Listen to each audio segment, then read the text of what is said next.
కార్మికుల ఆవేదనను అవహేళన చేస్తారు లోకేష్.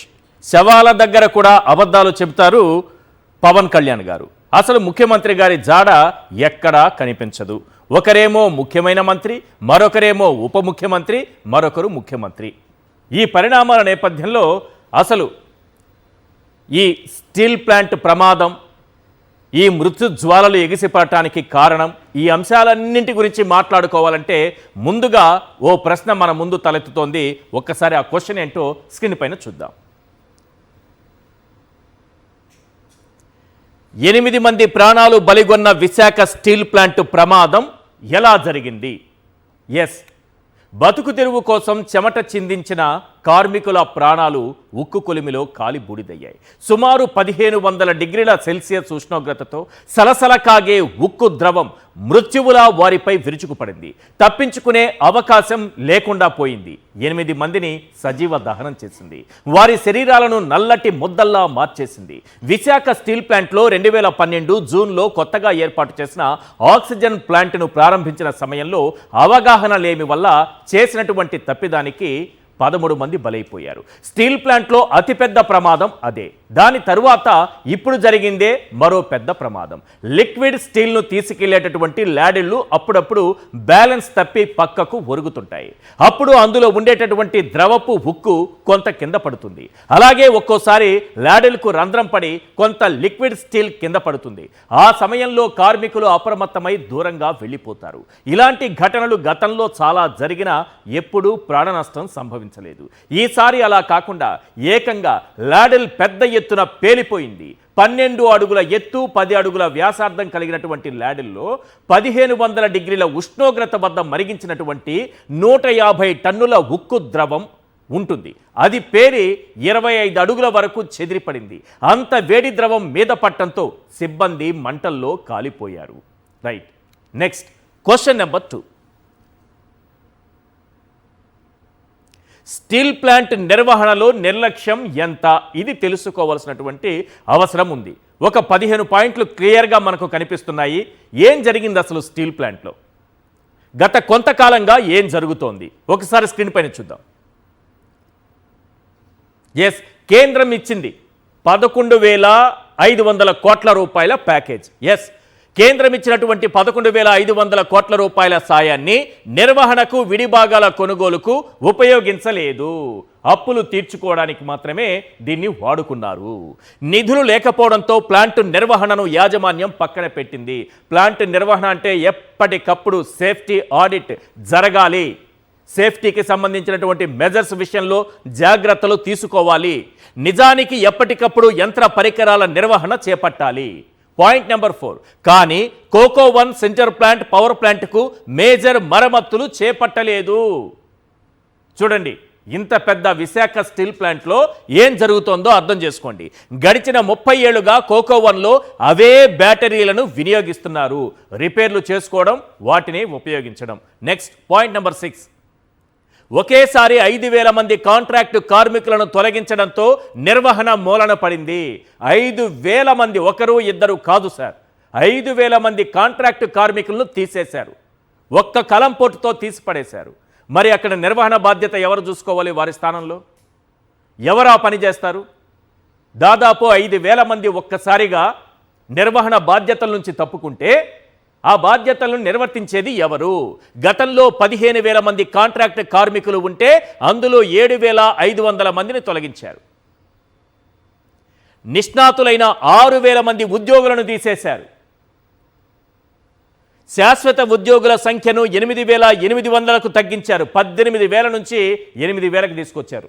8,800, 18,000 నుంచి సగానికి సగం తగ్గిపోయింది.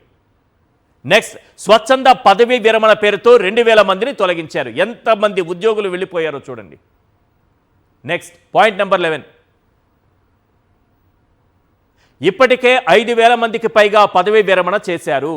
ఈ నెలలోనే మరో 200 మంది రిటైర్ కానున్నారు. కొత్త రిక్రూట్మెంట్లతో ఏమైనా దాన్ని నింపుతున్నారా అంటే కొత్త రిక్రూట్మెంట్లు నిలిచిపోవడంతో ఉన్న ఉద్యోగులపైనే పని భారం పడుతోంది. వాళ్లే చేసుకోవాలి, ఉన్నవాళ్లే చేసుకోవాలి. ఎన్ని వేల ఉద్యోగాలు కోసేశారో మీరే చూశారు కదా. కొన్ని విభాగాల నిర్వహణను ప్రైవేటు సంస్థలకు అప్పగించారు. ప్రైవేట్ వాళ్ళకి ఇస్తే ఏం చేస్తారు సార్? సింపుల్గా లాస్ట్ పాయింట్ చెబుతున్నాను చూడండి. అనుభవం లేని వారిని తక్కువ వేతనాలకు పెట్టడం వల్ల తరచూ ప్రమాదాలు జరుగుతున్నాయి. ఇది కారణం. ఇప్పుడు క్వశ్చన్ నెంబర్ 3 ఒక్కసారి స్క్రీన్ పైన చూద్దాం. ఎస్, ప్రభుత్వం ఎంత బాధ్యతగా వ్యవహరించాలి? ఇలాంటి పెద్ద పెద్ద విపత్తులని చెప్పాలి వీటిని. ఇలాంటి పెద్ద పెద్ద ప్రమాదాలు జరిగినప్పుడు ప్రభుత్వం ఎలా స్పందించాలి? ప్రభుత్వ యంత్రాంగం ఎలా స్పందించాలి? అధికారంలో ఉన్నవాళ్ళు, ఉన్నతమైనటువంటి పదవుల్లో ఉన్నవాళ్ళు ఎలా స్పందించాలి? ప్రభుత్వం ఎంత బాధ్యతగా వ్యవహరించాలి? ఈ సమయంలో మంత్రి లోకేష్ వ్యవహరించినటువంటి తీరు ఎలా ఉంది? మంత్రి లోకేష్ గారు చాలా గొప్పగా వ్యవహరించారు. వాళ్ళ తండ్రి గారు ఏ రకంగా వ్యవహరించారో గతంలో అలాగే లోకేష్ గారు వ్యవహరించారు. తండ్రి గారు ఎలా వ్యవహరించారు? గోదావరి పుష్కరాల్లో 29 మందిని తొక్కి తొక్కి తొక్కి చంపేస్తే ఆయన ఏమన్నారో తెలుసా? చాలా సింపుల్గా, పూరి జగన్నాథ రథచక్రాల కింద పడి ఎవరో చచ్చిపోలేదా? ప్రమాదాల్లో ఎవరో చావడం లేదా? గోదావరి పుష్కరాల్లో చస్తే ఏంటి అని అన్నారు. ఇప్పుడు తండ్రిని మించిన తనయుడిగా ఆ అనుభవం నేర్పినటువంటి పాఠాలతో ఇప్పుడు లోకేష్ గారు ఏమన్నారంటే, ప్రశ్నించడానికి, ఆవేదనను చెప్పుకోవడానికి, కష్టాలను చెప్పుకోవడానికి వెళ్ళినటువంటి కార్మికులతో ఏమన్నారు తెలుసా? మీ ఇంట్లో ఎవరైనా చచ్చారా? మీరెందుకు వచ్చి మాట్లాడుతున్నారు అని అడిగారు. ఇలాగే అడిగారు సార్. నమ్మకం కుదరడం లేదా? ఒక్కసారి మీరే వినండి. మీ ఇంట్లో ఎవరైనా పోయారా? మీ ఇంట్లో ఎవరైనా చచ్చారా? నువ్వు వచ్చేందుకు అడుగుతున్నావు అని అంటున్నారు లోకేష్ గారు. ఒక్కసారి వినండి ఏమన్నారు మన లోకేష్ గారు. మీ కుటుంబంలో మాకు చనిపోయింది, ఈ కుటుంబంలో పాపం ఈ కుటుంబంలో చనిపోయారు. మేము అందుకు వచ్చాం. మాకు ఎందుకని వచ్చినాం? లేదు, మీ కుటుంబంలో మాకు చనిపోయింది, ఈ కుటుంబంలో పాపం ఈ కుటుంబంలో చనిపోయారు. మేము అందుకు వచ్చాం. మాకు ఎందుకని వచ్చినాం? లేదు, మీ కుటుంబంలో మాకు చనిపోయింది, ఈ కుటుంబంలో పాపం ఈ కుటుంబంలో చనిపోయారు. మేము అందుకు వచ్చాం. మాకు ఎందుకని వచ్చినాం? లేదు, మీ కుటుంబంలో మాకు చనిపోయింది, ఈ కుటుంబంలో పాపం ఈ కుటుంబంలో చనిపోయారు. మేము అందుకు వచ్చాం. మాకు ఎందుకని వచ్చినాం? లేదు, మీ కుటుంబంలో మాకు చనిపోయింది, ఈ కుటుంబంలో పాపం ఈ కుటుంబంలో చనిపోయారు. మేము అందుకు వచ్చాం. మాకు ఎందుకని వచ్చినాం? లేదు, మీ కుటుంబంలో మాకు చనిపోయింది, ఈ కుటుంబంలో పాపం ఈ కుటుంబంలో చనిపోయారు. మేము అందుకు వచ్చాం. మాకు ఎందుకని వచ్చినాం? లేదు, మీ కుటుంబంలో మాకు చనిపోయింది, ఈ కుటుంబంలో పాపం ఈ కుటుంబంలో చనిపోయారు. మేము అందుకు వచ్చాం. మాకు ఎందుకని వచ్చినాం? లేదు, మీ కుటుంబంలో మాకు చనిపోయింది, ఈ కుటుంబంలో పాపం ఈ కుటుంబంలో చనిపోయారు. ఎవరింట్లో ఎవరు చనిపోతే ఎవరు రావాలి? మరి లోకేష్ గారు ఎందుకు వెళ్ళారు? లోకేష్ గారు మంత్రి కాబట్టి, ముఖ్యమైనటువంటి మంత్రి కాబట్టి వెళ్ళారా? మరి కార్మికుల నాయకులో లేకపోతే ఆ కుటుంబాల తరపునో, ప్రశ్నించలేని ఆ నోళ్ల తరపునో, బాధిత కుటుంబాల వైపు నుంచి ఆ కుటుంబాలు ప్రశ్నించలేకపోతే వాళ్లకు న్యాయం చేయాలని అడగడానికి ఎవరు వెళ్ళాలి? ఇక్కడ లోకేష్ గారికి పదవి ఎంత అధికారాన్ని కట్టబెట్టిందో అక్కడ ఉన్నటువంటి నాయకులకు కూడా ప్రశ్నించేటటువంటి అధికారాన్ని మన ప్రజాస్వామ్యంలో మన రాజ్యాంగం మనకు కల్పించింది. వాళ్ళకి ఏం న్యాయం చేస్తారని నిలదీస్తే ఆయన సింపుల్గా మీ ఇంట్లో ఎవరైనా చచ్చారా, నువ్వు వచ్చేందుకు అడుగుతున్నావు అని అడుగుతున్నారు. ఎంత గొప్ప విషయం! అసలు వీళ్లకు ప్రాణం విలువ తెలుసా? నిజానికి చేయాల్సిందేంటి, అక్కడ మన లోకేష్ గారు చేసిందేంటి? కొన్ని పాయింట్లు క్లియర్గా చెప్తాను సార్. ఒకసారి స్క్రీన్ పైన చూడండి. ఎస్, కార్మికుల ఆందోళనను రాజకీయం చేస్తావా? లోకేష్ గారు సమాధానం చెప్పండి. న్యాయం చేయమంటే అవహేళన చేస్తారా ఎవరైనా? మీ కుటుంబంలో ఎవరూ చావలేదు కదా అంటూ వెటకారం చేసేటటువంటి నాయకుడు ఎక్కడైనా సరే ఈ దేశంలో ఉన్నారా? పరామర్శకు వచ్చి పిచ్చి ప్రేలాపనలు ఎవరైనా చేస్తారా? లోకేష్ గారు సమాధానం చెప్పాలి. నెక్స్ట్, ఓదార్చాల్సింది పోయి ఆవేదన కలిగించేటటువంటి మాటలతో వాళ్ళపైన దాడి చేస్తారా? మాటల దాడి కార్మికులపైన, కార్మిక నాయకులపైన, బాధిత కుటుంబాలకు సంబంధించినటువంటి వ్యక్తులపైన. నెక్స్ట్, ప్యాకేజీపై స్పష్టత ఇవ్వమంటే అసహనమా? ఈ రోజు వరకు ప్యాకేజీ ఎంతో ప్రకటించలేదు. అసలు మానవత్వానికి వీళ్ళు చేసేటటువంటి అధికార దురహంకారానికి మధ్య పోటీలాగా ఉంది. గతంలో ఎల్జీ పాలిమర్స్ ఘటన జరిగినప్పుడు నాడు ముఖ్యమంత్రిగా ఉన్నటువంటి జగన్మోహన్ రెడ్డి గారు ఏ రకంగా స్పందించారు, ఈ రోజు మన ముఖ్యమంత్రి గారు ఎలా స్పందించారు? ముఖ్యమంత్రి గారు ఎక్కడున్నారు? అసలు ముఖ్యమైనటువంటి మంత్రి గారు వచ్చారు, ఉప ముఖ్యమంత్రి గారు వచ్చారు. వీళ్ళు ఎప్పుడు వచ్చారు? కేంద్ర మంత్రి వచ్చి వెళ్ళిన తరువాత వీళ్ళు వచ్చారు. నిన్ననే కేంద్ర మంత్రి వచ్చి వెళ్ళారు. వీళ్ళు ఈరోజు ఎందుకు వచ్చారు? ప్రత్యేక విమానాలు దొరకలేదా వీళ్ళకి? మరి నిన్నెందుకు వెళ్ళలేదు? నిన్న వెళ్ళినటువంటి హోంమంత్రి అనిత గారు నిన్న ఏం చేశారు? హోంమంత్రి అనిత గారు కేవలం ప్రమాదం జరిగినటువంటి ఘటనా స్థలం దగ్గరికి మాత్రమే వెళ్ళి అక్కడ పరిశీలించి అక్కడి నుంచి అలాగే తిరిగి వెళ్ళిపోయారు. కనీసం పక్కనే ఉన్నటువంటి స్టీల్ ప్లాంట్కు సంబంధించినటువంటి జనరల్ హాస్పిటల్లో బాధితులు ఉన్నారు, కాలిన గాయాలతో కార్మికులు బాధపడుతున్నారు, వాళ్ళను పరామర్శించాలన్నటువంటి ఆలోచన మన హోంమంత్రి గారికి లేదు, కనీసం లేదు. ఎవరు వెళ్ళలేదు సార్. నిన్న కేంద్ర ఉక్కు మంత్రి కుమారస్వామి గారు వచ్చి వెళ్ళిన తర్వాత మొత్తం ఘటనా స్థలాన్ని పరిశీలించి అన్నీ మాట్లాడి వెళ్ళిన తర్వాత ఫస్ట్ లోకేష్ గారు వస్తారు. మళ్ళీ సెపరేట్గా మళ్ళీ ఇంకొక మంత్రి ఉప ముఖ్యమంత్రి గారు వస్తారు. ఒక్కొక్కరు వచ్చినప్పుడు వీళ్ళకి ఏర్పాట్లు చేసుకోవాలి. ఇద్దరు కలిసి రావచ్చుగా, అలా రాకూడదు. ఎవరికి వాళ్ళు సపరేట్గా ఉండాలి. వీళ్ళకి ఫోకస్, పబ్లిసిటీ ఇద్దరికి వేరువేరుగా ఉండాలి పబ్లిసిటీ. ఒకరేమో అవహేళన చేస్తూ మాట్లాడారు లోకేష్ గారు, బాధితుల్ని, కార్మిక నాయకుల్ని, కార్మికుల్ని. మరి పవన్ కళ్యాణ్ గారు ఏం చేశారో తెలుసా? పవన్ కళ్యాణ్ గారు వ్యవహరించినటువంటి తీరు పచ్చి అబద్ధాలతో, శవాల దగ్గర కూడా అబద్ధాలు చెప్పగలిగినటువంటి ఏకైక నాయకుడు పవన్ కళ్యాణ్ గారు మాత్రమే. ఈ మాట ఎందుకు అంటున్నానంటే, క్వశ్చన్ ఒక్కసారి చూద్దాం. 4th క్వశ్చన్ ఒక్కసారి స్క్రీన్ పైన ప్లీజ్ ప్లే చేయండి. శవాల దగ్గర రాజకీయం చేయగలిగే నీచ సంస్కృతి పవన్ కళ్యాణ్కే చెల్లిందా? ఎందుకు ఈ మాట అనాల్సి వస్తోంది? పవన్ కళ్యాణ్ గారు ఈరోజు వెళ్ళినటువంటి సిచ్యువేషన్ ఏంటి? ఆయన మాట్లాడినటువంటి మాటలేంటి? ఆయన కాన్వెంట్కి వెళ్ళి చదువుకున్నారా, కరకట్టుకి వెళ్ళి చదువుకున్నారా? Simple question. ఈ క్వశ్చన్కి ఆన్సర్ అక్కడే దొరికిపోతుంది. ఎందుకంటే ఆయన ఏం మాట్లాడారో ఒక్కసారి వినండి సార్. ఏం మాట్లాడారో ఒకసారి ప్లే చేయండి వైఎస్ఆర్సీపీ గురించి. నేను ఆ రోజు అందరినీ చేతులు ఎత్తమని అడిగాను.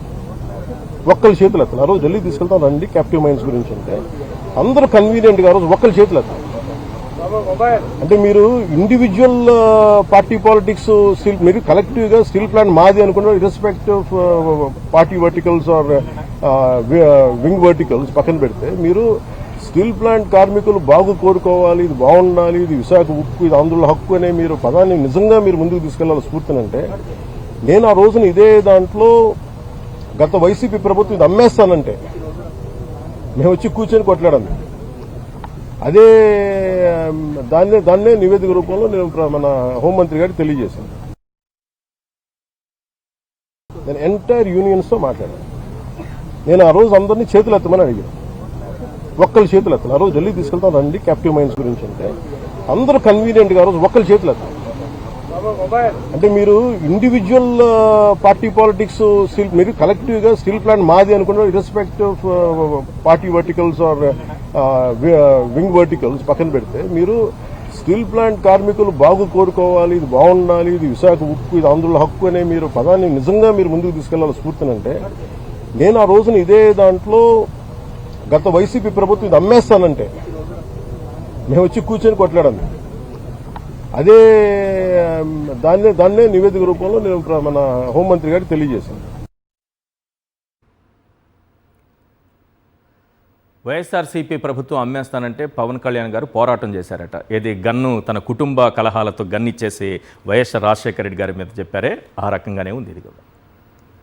ఆయన తుపాకీ ఇచ్చింది వేరే, అక్కడ మాట్లాడినటువంటి దాన్ని క్లెయిమ్ చేసుకున్నటువంటి విధానం వేరే ఉంటుంది. ఇక్కడ కూడా వైఎస్ఆర్సీపీ అమ్మేయాలని చూస్తే, ఏది కేంద్ర ప్రభుత్వ రంగ సంస్థ అయినటువంటి స్టీల్ ప్లాంట్ని వైఎస్ఆర్సీపీ అమ్మేస్తుందట. అప్పుడు ఈయన పోరాటం చేసి దాన్ని నిలబెట్టారట. పవన్ కళ్యాణ్ గారు కాన్వెంట్లో చదువుకున్నారా, లేకపోతే కరకట్టలో చదువుకున్నారా? కేంద్ర ప్రభుత్వ రంగ సంస్థను రాష్ట్ర ప్రభుత్వం అమ్మేస్తుందా? జగన్మోహన్ రెడ్డి గారే లేకుంటే ఈరోజు స్టీల్ ప్లాంట్ అనేది ఈ పరిస్థితుల్లో కూడా ఉండేది కాదని స్వయంగా ఈరోజు మీ కూటమిలో ఉన్నటువంటి కేంద్ర మంత్రివర్యులే చెప్పారు కుమారస్వామి గారు.